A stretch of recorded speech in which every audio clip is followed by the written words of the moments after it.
Приветствую вас, дорогие телезрители! В эфире очередная программа «В деталях», посвященная итогам года.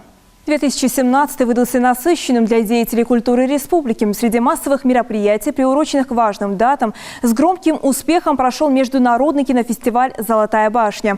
Напомню, это событие впервые состоялось в нашей республике в 2014 году. И с тех пор, из года в год, он радует зрителей кинолентами отечественных и зарубежных авторов. 3 дня жители и гости республики не просто наслаждаются кинопоказами с утра до вечера, а оценивают работы известных и начинающих режиссеров. Как прошла «Золотая башня-2017», смотрим.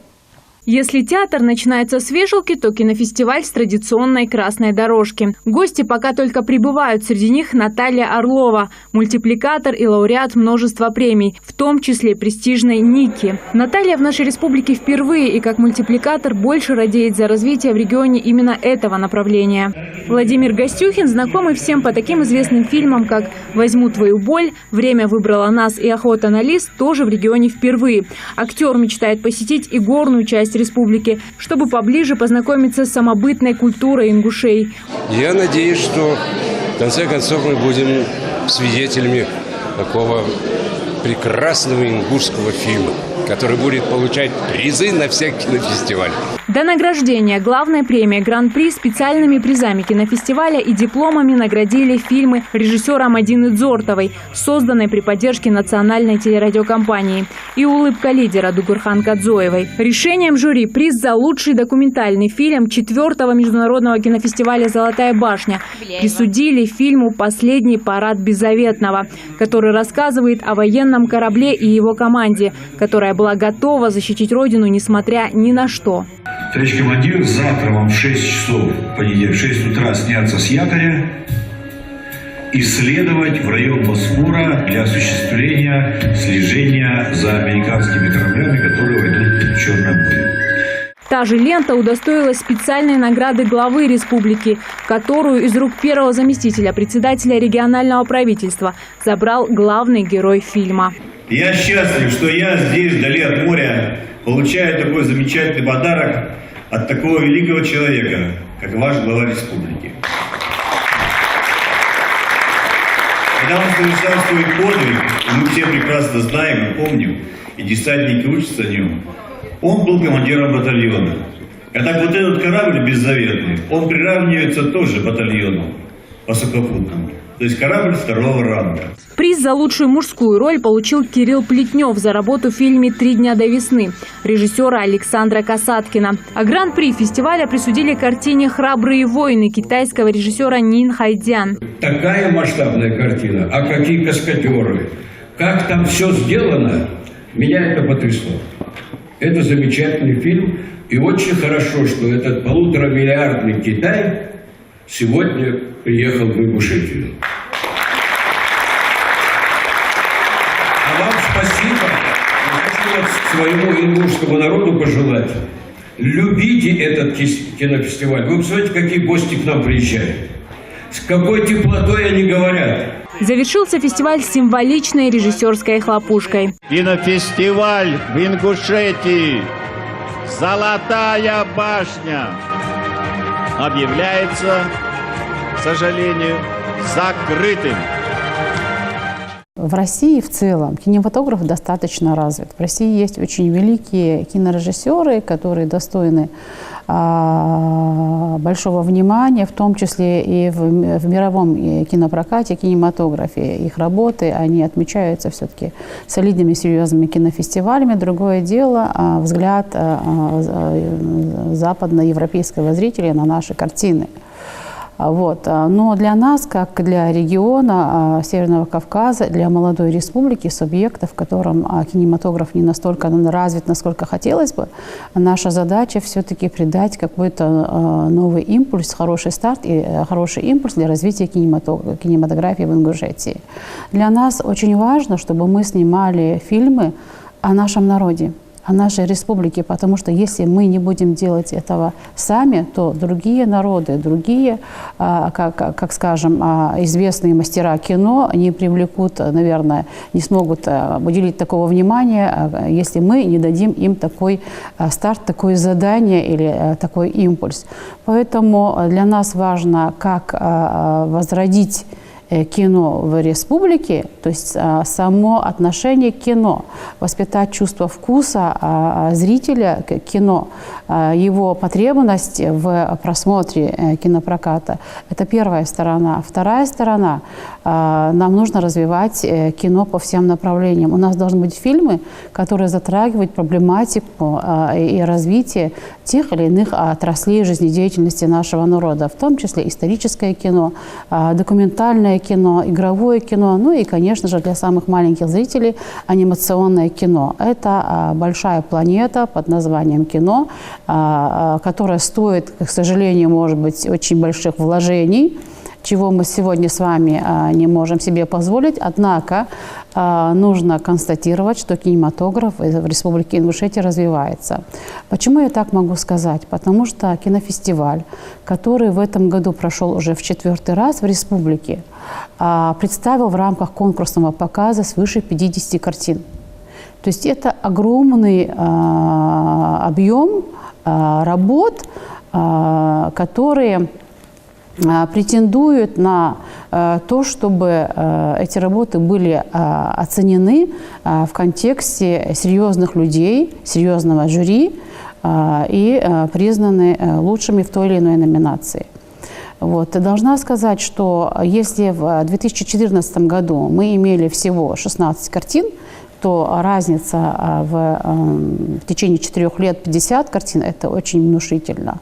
Фильмы представляются из самых различных стран Европы, мира, Азии.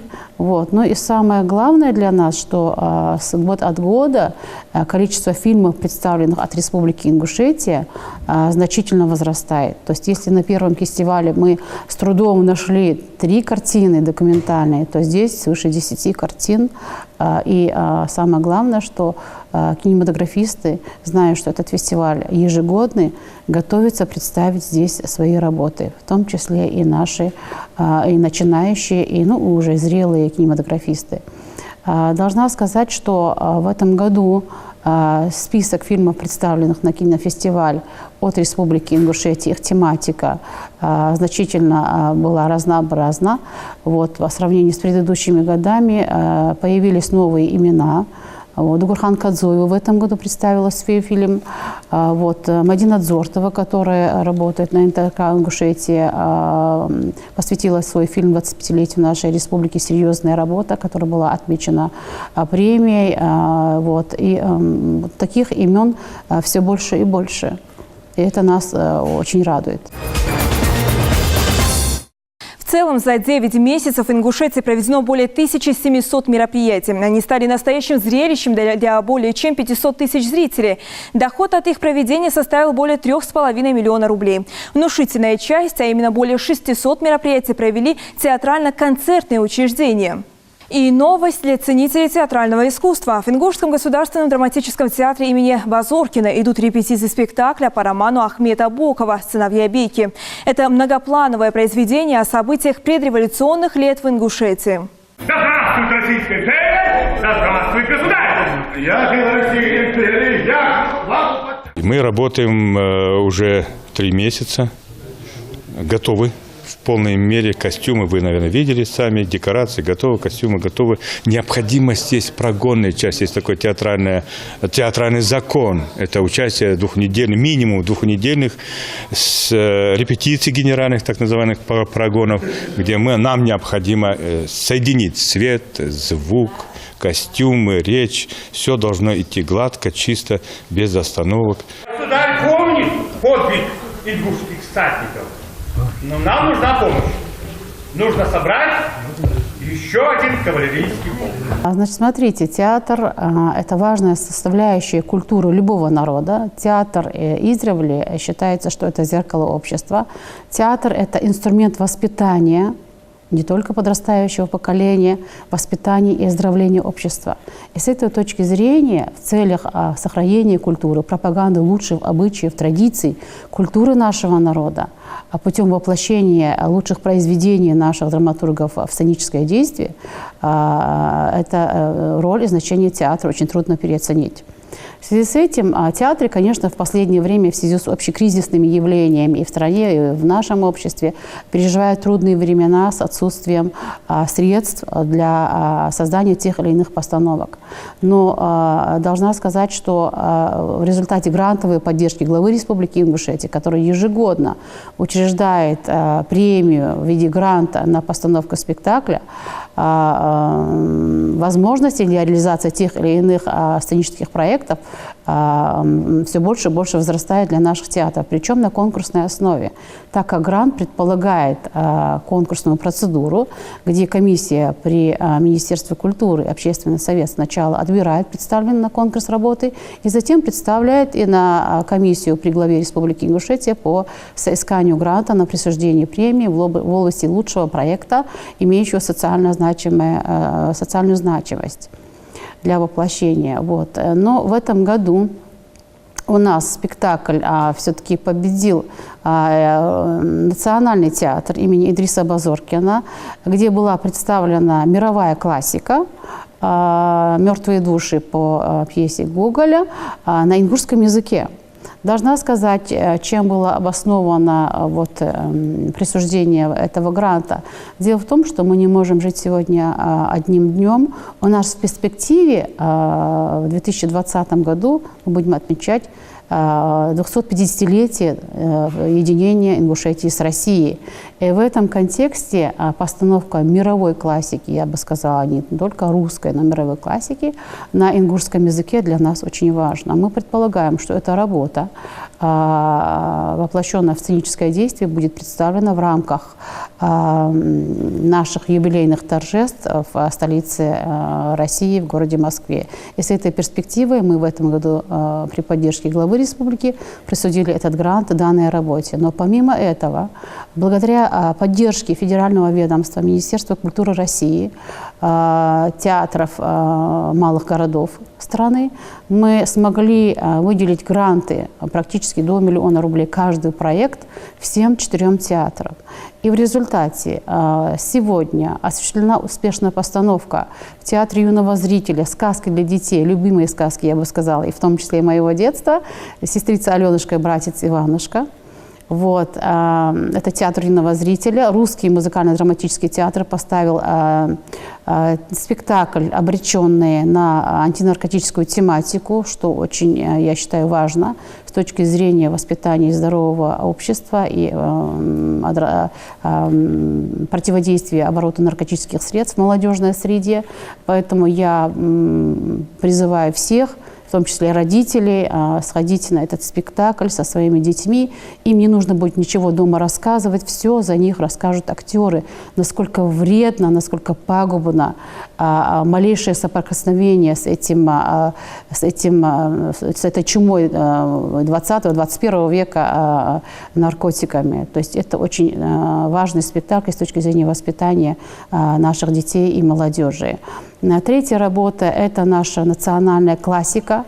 Это «Сыновья Беки». Должна сказать, что сподвигла, настояла на постановке этой работы лично я, потому что я считаю, что это очень важный роман Ахмеда Хамидовича Бокова, достойное воплощение, достойный того, чтобы этот спектакль представляли на многих и региональных, и международных театральных фестивалях и конкурсах. Это наша классика, и для нас это очень важно. Ну и 4-й театр, который при нашей поддержке осуществил постановку, это театр «Борт».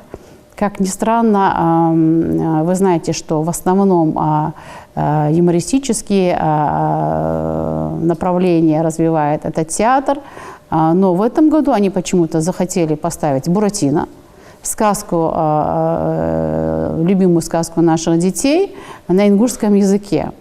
И я скажу, что скорее противостояла этому, но желание руководства театра и актерской труппы для меня закон, как для человека творческого, и я не могла не предоставить эту возможность, потому что их доводы были убедительны. Они говорили, что сказка на ингушском языке будет очень хорошо восприниматься нашими детьми, и я решила, что для наших детей нужно сделать этот подарок. Поэтому всех приглашаю на премьеру этой сказки. Первая сдача этой сказки состоится 25 декабря, совсем скоро, через несколько дней. Ну, а весь 2018 год сказка будет идти на сцене нашего театра. И не только на сцене, будут использованы выездные возможности показа этой сказки, поэтому призываю и руководство Министерства образования, и руководство всех школ, чтобы они приглашали театр «Борт» для показа у себя на стационаре, чтобы не вывозить детей массово, у себя на стационаре этой сказки для детей. Что делает человека образованным и повышает его духовную культуру? Конечно, чтение. Объем книжного фонда Национальной библиотеки имени Джамалдина Яндиева более 144 тысяч экземпляров. По количеству посещений библиотеки выполнение годового плана составило 68%. И еще один повод пойти в библиотеку и провести время с пользой. Глава Ингушетии Юнусбек Евкуров по уже сложившейся традиции в преддверии Нового года сделал подарок читателям Национальной библиотеки, передав в дар главному книгохранилищу республики коллекцию ценных изданий. Экспозиция открыта для всех желающих в читальном зале. 48 изданий, каждая страница которых наполнена историей российского государства, начиная от репрентного издания «Спутник партизана», которое воспроизводит перед читателем события партизанского сопротивления захватчикам в годы Великой Отечественной войны, до полного цикла издания «Жизни и правления Петра I». Для нас стало традицией уже, можно сказать, получать от руководителя республики такие фонды нашей библиотеки, такие уникальные издания. Все эти книги уникальны не только в плане истории, но также имеют и научную ценность. К примеру, объемный труд Александра Ткачева, подручик Севастопольский «Мистерия войны и мира», посвящен исследованию малоизученного севастопольского периода в жизни Льва Толстого и его влияния на творчество великого русского писателя. Библиотека – это в первую очередь ее фонды, и насколько они значительны, настолько и значима ее роль в просветительской деятельности общества. И то, что сегодня такие книги могут быть доступны для каждого жителя республики, бесценно. Частью системы объектов культуры, несомненно, стал Центр культурного развития. По количеству проведенных мероприятий план года здесь выполнили на 61%, по числу обслуженных зрителей на 77%. В этом году Центр принимал почетных гостей, в частности, супругу посла Саудовской Аравии в России. Для Шарифа Фахат Абдуллах Аль-Авайда провели познавательную экскурсию по центру. Сопровождала почетную гостью в качестве гида министра культуры региона Марит Газдиева. Кружок декоративно-прикладного искусства, рисования, вокальная студия, зал хореографии. В центре созданы все условия для всестороннего развития детей. К приезду гостей воспитанники даже подготовили специальную концертную программу.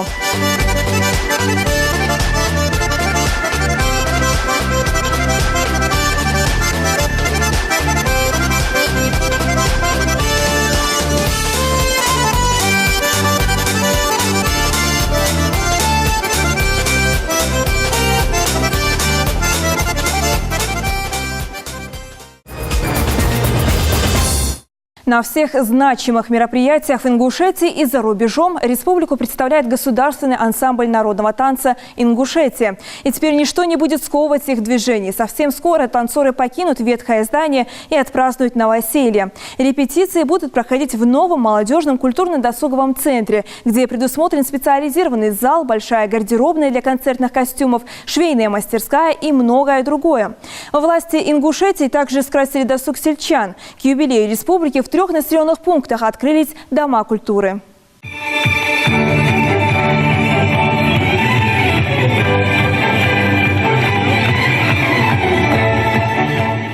Новый дом культуры культуры распахнул свои двери для всех желающих. Такому подарку со стороны руководства региона жители Кантышева рады безмерно. По традиции гости мероприятия первыми переступают через порог нового объекта. Собравшимся показали кабинеты, в которых отныне будут учиться и заниматься местные ребятишки. Особое внимание уделили залу хореографии, кабинету изобразительных искусств и библиотеке, которая отныне будет принимать читателей в новом, светлом и просторном помещении. Сколько лет уже библиотекарем работаете? Да? 30-35 лет.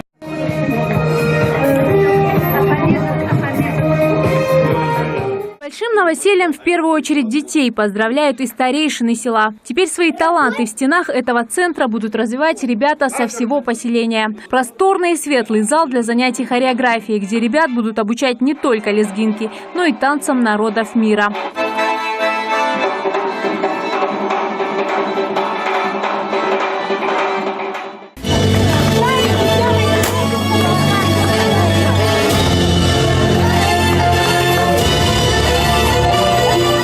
Здесь для творческого развития молодежи все условия. Студия хореографии, хормейстер, гримерный, библиотека и книгохранилище.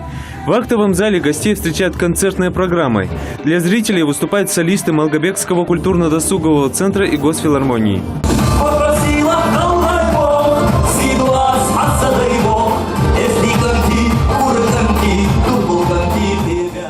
Вы знаете, Хава, самое главное для культуры – это стартовая площадка для развития. Это материально-техническая база. Если не будет качественной материально-технической базы, как бы мы с вами ни пытались поддерживать те или иные направления, мы ничего не добьемся. Исходя из этого, уже в 2017 году нам удалось сделать так, что мы начали строительство 8 объектов культуры. Это сельские дома культуры, что очень важно для развития культуры на селе. Ну и подарок для нашей всей культуры, для нашей хореографии. Это подарок главы Республики Ингушетия, я так считаю, потому что здание молодежно-досугового центра скоро переедет Государственный ансамбль народного танца Ингушетии. Это не только государственный ансамбль, это и детские коллективы, которые будут иметь возможность не просто посвящать себе искусству хореографии, учиться танцевать правильно, и что самое главное в нашем в контексте сегодняшнего дня, когда молодежь наши танцы немножко имеет особенность коверкать. Да? Все-таки чем больше мы научим наших детей и подростков танцевать правильно, тем красивее и будут наши танцы, и тем достовернее мы передадим им подрастающим поколениям. Поэтому очень важно, сохраняя традиционную вот такую нашу хореографическую культуру, укреплять, развивать ее и передавать из поколения в поколение. Дело в том, что в здании, где будет размещаться ансамбль Ингушетия, имеются 2 больших репетиционных зала, оборудованных идеально хореографическим покрытием, станками, зеркалами, что очень важно для хореографических занятий, и зал для детей.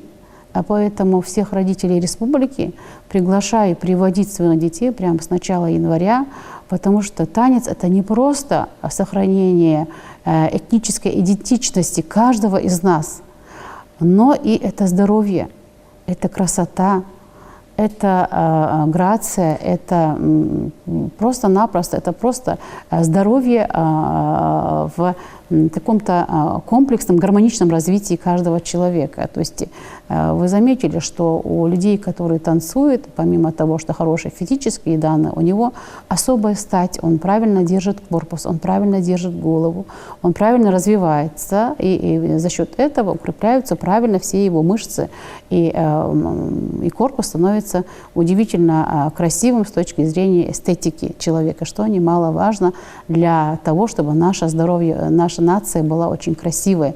Хотя я должна сказать, что она сама от природы красива, но предела совершенства нет, поэтому я призываю, чтобы наши родители приводили своих мальчиков, девочек в этот центр, где они будут получать не просто удовольствие от движения, но и укреплять свое здоровье и совершенствовать свою физическую форму.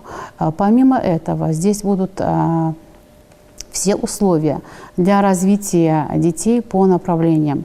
Кружок даулистов, кружок игры на национальных инструментах, на национальной гармонии, что очень важно. Здесь же будут кружки по пошиву национальных костюмов, по пошиву сценической обуви, потому что это очень важно. Мы сегодня заказываем костюмы, сценическую обувь за пределами республики. Мы сможем это делать у себя в республике. Очень рассчитываю, что в течение года мы сможем выдать какой-то продукт. Помимо всего этого, есть условия для отдыха молодежи. Здесь будут спортивные залы, здесь будут тренажерные залы, здесь будет теннисная, здесь будет, наконец, тир, то, что любят наши мальчики. Вот поэтому в центре будут созданы действительно, это будет культурно-досуговый молодежный центр, где можно посвящать себя не только каким-то навыкам в развитии каких-то отдельных видов искусств, но и просто отдыхать, развлекаться с друзьями и поправлять свое здоровье. Ингушетия в этом году празднует четвертьвековой юбилей. Торжества проходят не только в нашей республике, но даже за пределами страны. Картины ингушских художников, наряды горянок и джигитов, фольклор, национальные ритмы и блюда. С 7 по 8 декабря в городах-героях Минске и Бресте прошли Дни культуры нашей республики.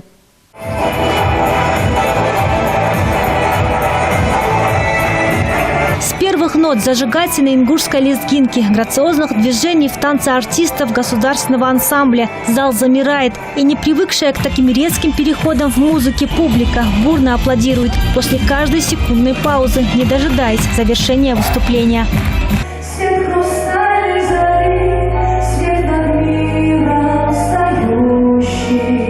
Ну а песня «Беловежская пуща», ставшая своеобразным символом Белоруссии в талантливом исполнении Рагды Ханивой, вызвала у зрителей бурю оваций.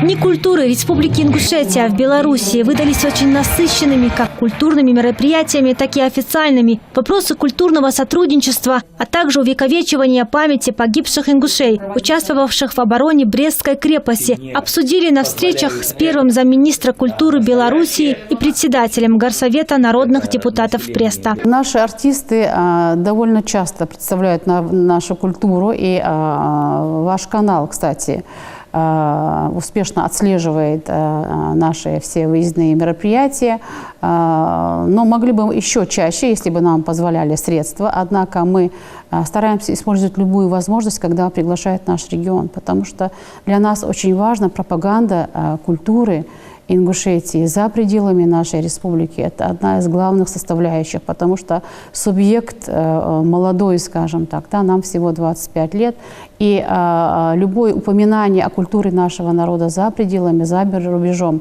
в позитивном плане, в плане красоты песенного, вокального, хореографического искусства, пластики, музыки, костюма национального, для нас это очень важно. Тем более, что мы знаем, какой резонанс имеют эти выездные мероприятия. Я имею в виду, не отходя уже от темы, хочется сказать о последней нашей поездке в Республику Беларусь, когда буквально вчера и позавчера и каждый день идут звонки, мы получаем благодарственные письма на самом высшем уровне от жителей Республики Беларусь и от руководителей государственных структур. Это и Министерство культуры Республики Беларусь, и Министерство иностранных дел, это и посольство России в Беларуси, то есть и многие-многие другие люди, это кинозвезды, деятели культуры и искусства, которые благодарят за прекрасное представление культуры нашего народа в Республике Беларусь, в городе Минске и в городе Бресте. Должна сказать, что зритель был буквально восторжен от наших танцев, от наших песен.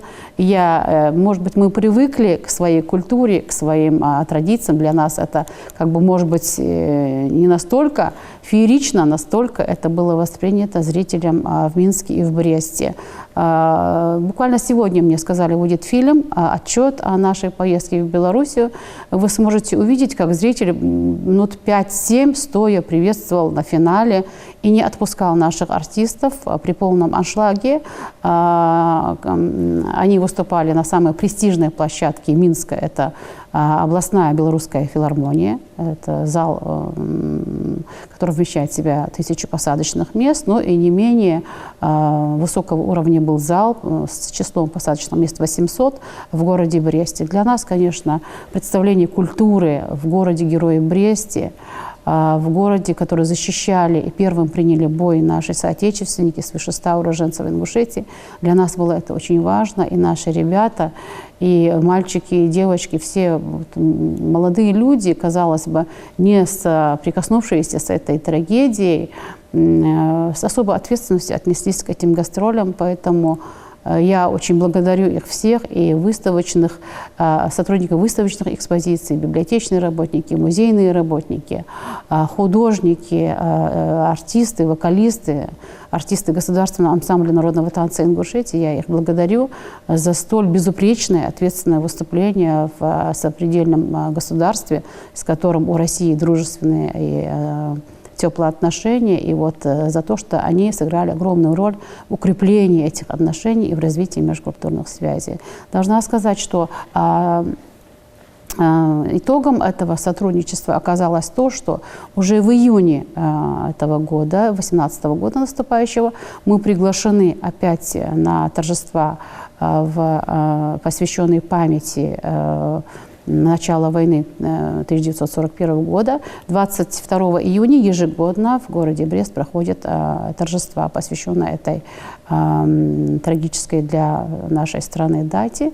И мы приглашены для участия в этом мероприятии. Ну а в 2019 году состоятся торжественные мероприятия, посвященные тысячелетию города Бреста, куда приглашен наш ансамбль и творческие коллективы для участия в числе очень важных коллективов, имеющих мировую славу, в праздничном концерте, посвященном тысячелетию города Бреста. То есть это тоже очень ответственно. Помимо того, у нас есть план мероприятий, предложенный Министерством культуры Республики Беларусь по сотрудничеству в развитии всех, практически всех направлений культуры и искусства, включая и образовательную деятельность. Используя возможности вашего эфира, хочу сказать, что все, кто желает обучаться в Минске, в Минской государственной консерватории, Институте культуры, и не только, по всем музейным направлениям, библиотечным направлениям, у нас есть договоренность, дружеская такая вот, пока не закрепленная соглашением, но уже сейчас они подтвердили, что это в силе, что они будут принимать от нас абитуриентов на льготной основе. Поэтому выпускников 2018 года приглашаю в Министерство культуры нашей республики для того, чтобы мы имели возможность их направлять на обучение в Республику Беларусь. Ну и самое фееричное событие года – праздничный гала-концерт на площади Алания в Магасе, приковавший внимание жителей и гостей города Солнца. Перед большой сценой, украшенной ингушским орнаментом, собрались тысячи людей. Еще больше перед экранами телевизоров. Наш телеканал транслировал праздничный концерт в прямом эфире. На трибунах почетные гости со всей страны, а на сцене лучшие творческие коллективы. Давайте вспомним, как это было. По сей день стоят те башни. И, как говорят, те камни до сих пор повторяют слова древней легенды. Пускай бегут и бегут года, а вол они разобьются. Ты помни одно: уходит вода, камни остаются.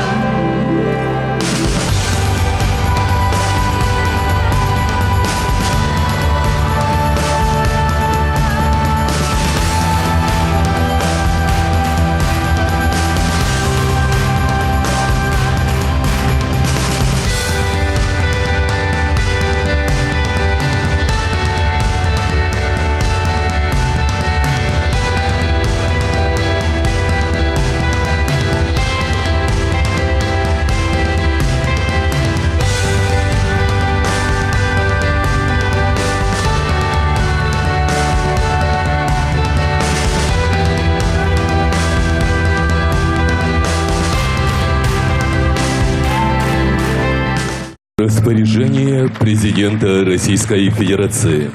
за достигнутые трудовые успехи, активную общественную деятельность и многолетнюю добросовестную работу наградить почетной грамотой президента Российской Федерации Евкурова Юнусбека Бамангеревича, главу Республики Ингушетия.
Вот 25-летие нашей республики, оно прошло грандиозно. Не могу не вспомнить в связи с этим, и не имею права не вспомнить о том, что это 25-летие имело еще и какой-то такой памятный оттенок, потому что вместе с 25-летием республики мы отмечали 25-летие трагической гибели нашего легендарного летчика, первого героя России Суланбека Сатуркуловича Асканова. И наши мероприятия в рамках 25-летия нашего субъекта начались с грандиозных памятных мероприятий, которые прошли в Липецкой области под руководством главы Республики Ингушетия. И здесь был открыт очень величественный монумент нашему герою. И человек, который не помнит своей истории, обречен на какую-то безвестность в будущем. И вот поэтому, исходя из этого, я считаю, что очень важно, что наше 25-летие началось с минуты, грубо говоря, с минуты, но с этих памятных мероприятий, посвященных нашему герою, которые прошли не только по всей Ингушетии, но и там, где, к сожалению, погиб наш легендарный летчик, спасая жизни многих сотен людей в Липецкой области. Это было не одно мероприятие, был целый комплекс мероприятий, где помимо открытия этого монументального памятника было и название школы имени Суланбека Сатуркуловича Асканова, улицы, ну и прочее. Очень много памятных мероприятий, которые освещались. Выезжала туда очень солидная делегация, нас принимали на очень высоком уровне, на уровне губернатора Липецкой области. С нами сотрудничал по мероприятиям и министр культуры Липецкой области, которому я хочу пользоваться случаем выразить благодарность за содействие и за сохранение памяти о нашем легендарном соотечественнике. Вот. Ну и далее пошел целый комплекс, каскад мероприятий, посвященных нашей республике, не только по линии Министерства культуры, другие ведомства, наверное, об этом подробнее скажут, но у нас это были фестивали, конкурсы, имевшие небывалый размах, они касались всех видов развития искусств. Блестящий прошел конкурс на лучшую песню среди наших композиторов, песенников, поэтов, песни, рожденные сердцем. Лучше мы были признаны песни Тимура Дзейтова и Барахоева, нашего знаменитого поэта, и Кадзоева Аслана, Заремы Мальсаговой. Вот, все три песни, которые стали номинантами, победителями, были спеты нашими лучшими вокалистами и певцами в Государственном Кремлевском дворце в рамках концерта, посвященного нашему юбилею нашей республики. Было создано много художественных работ, посвященных нашей республике. Лучшие работы были закуплены в фонд Государственного музея изобразительных искусств. Должна сказать, что тематика была обширна. Несмотря на то, что тема была задана 25-летие, одна из работ была посвящена нашей легендарной дикой дивизии, которая также закуплена и уже является предметом фонда Музея изобразительных искусств. Поэтому всех, кто желает, я приглашаю посетить музей ИЗО и посмотреть все эти картины, все эти работы. Вот. В конкурсе победили как зрелые художники, это Башир Даурбеков, имею в виду, так и совсем юные, начинающие, я бы сказала, с точки зрения стажа вообще, которые имеют общие художники. Ильяс Шадиев, его работа, в которой он отразил красоту природы Малгобекского района, заняла первое место, что очень важно. Вот. Ну и если говорить о концерте в Государственном Кремлевском дворце, что это было, конечно, очень фееричное, яркое, зрелищное шоу, которое прошло с точки зрения организации и проведения его достаточно безупречно. Это отмечал и руководитель нашей республики, и сенаторы, и все высокие гости, которые приняли участие в этом мероприятии. Должна сказать, что не меньшую яркость имели выставочные экспозиции. Те, кто был свидетелями и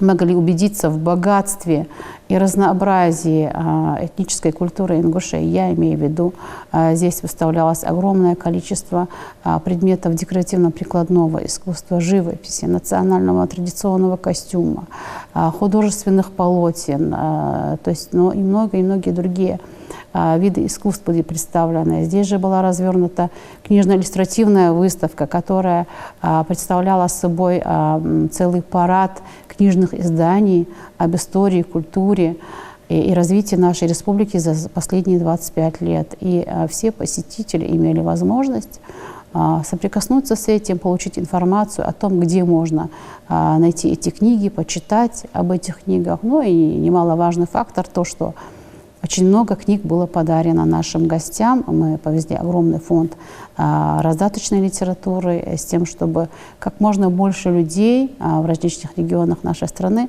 было информировано о нашем народе, об истории нашего народа. А она очень интересная, очень легендарная, вместе с тем и трагичная. И мы постарались, чтобы люди имели представление о том, какой достойный наш народ и как важно то, что мы сегодня так успешно развиваемся.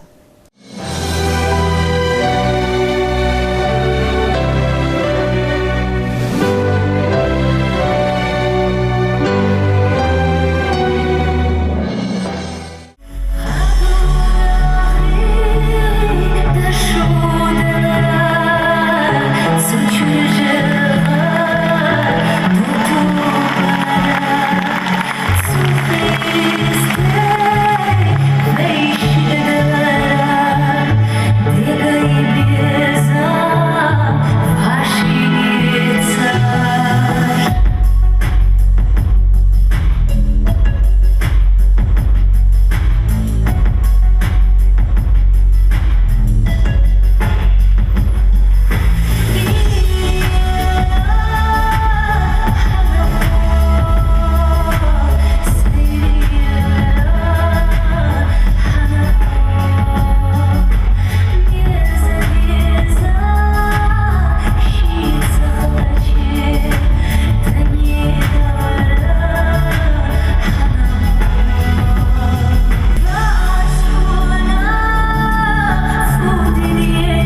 Масштабность акции, сами понимаете, вы могли это видеть, в рамках 25-летия не имело каких-то границ, это были очень большие акции. Но удовлетворение, которое мы получили от хороших результатов, конечно, оно затмевает все трудности. Есть результат, который дал основу для очередного витка развития, и это очень важно. То есть нам, опираясь на эти результаты этого года, нужно развиваться дальше. И я хочу поблагодарить всех деятелей культуры, всех мастеров сцены, которые, несмотря ни на какие трудности, ведь согласитесь, что не иметь ни одного выходного дня, не иметь ни одного праздничного дня, это очень трудно. Помимо тех мероприятий, которые мы проводили в связи с взятыми на нас обязательствами, было очень много мероприятий, которые возникали по ходу текущего года. Было очень мероприятий, много, которые проводили наши министерства, ведомства. И практически во всех мероприятиях Минспорта, Комтуризма, Комитета по делам молодежи, но и всевозможных мероприятиях принимали участие наши артисты. Поэтому я отдаю должное этим людям и призываю всех, кто так или иначе может помогать этим людям, пожалуйста, помогайте им. Ваша помощь, ваша поддержка очень важна. И я от всей души хочу поблагодарить их за высокие результаты работы в 2017 году. Каждого отдельно и всех вместе. Огромное им спасибо, не потому что я сегодня министр культуры, а потому что это на самом деле так и есть. Только они, только их сценическая форма, каким бы ни было их настроение, они выходят на площадку и делают все, чтобы рассказать о нашем народе, о его культуре как можно лучше, как можно красивее. Поэтому это важно, мы это отмечаем и благодарим их за это. Вот. Ну а 2018 год, я думаю, будет не менее сложным, потому что у нас также будут строиться дома культуры. Их, к счастью, тоже 8 в различных населенных пунктах. Это большая поддержка, хорошая новость для развития культуры на селе. Дело в том, что в этих домах культуры будут создаваться библиотеки, что само по себе является еще и дополнительным очагом культуры, создание дополнительного очага культуры в сельском поселении. Дети смогут развиваться в области хореографии, вокала, получать азы изобразительного искусства, азы декоративно-прикладного искусства. И у нас в перспективе создание на базе всех домов культуры культурно-этнических центров. Поэтому я призываю всех, кто прямо или косвенно имеет отношение, всех, кто является носителем, приходить в ДК и передавать свое мастерство нашим деткам, чтобы оно не просто сохранялось, но и развивалось в наших детях. Это очень важно. Вот. Ну а в части развития каких-то творческих коллективов опять будет поддержка всем театрам, конечно. Мы постараемся поддержать все театры, чтобы зрители могли иметь возможность смотреть все новые и новые постановки. Конечно же, будет много выездных мероприятий. Мы планируем проехать и по странам СНГ, и за пределами стран СНГ, в страны дальнего зарубежья. Ну, а в части развития музеев это обязательно межмузейные выставки, в части библиотечных учреждений это, опять же, межрегиональное, межкультурное сотрудничество. Ну и в целом, я думаю, что год будет, если не на таком же уровне, то сбавлять обороты, конечно, мы не будем. Это был Ингушский год культуры в деталях. До встречи на Национальном.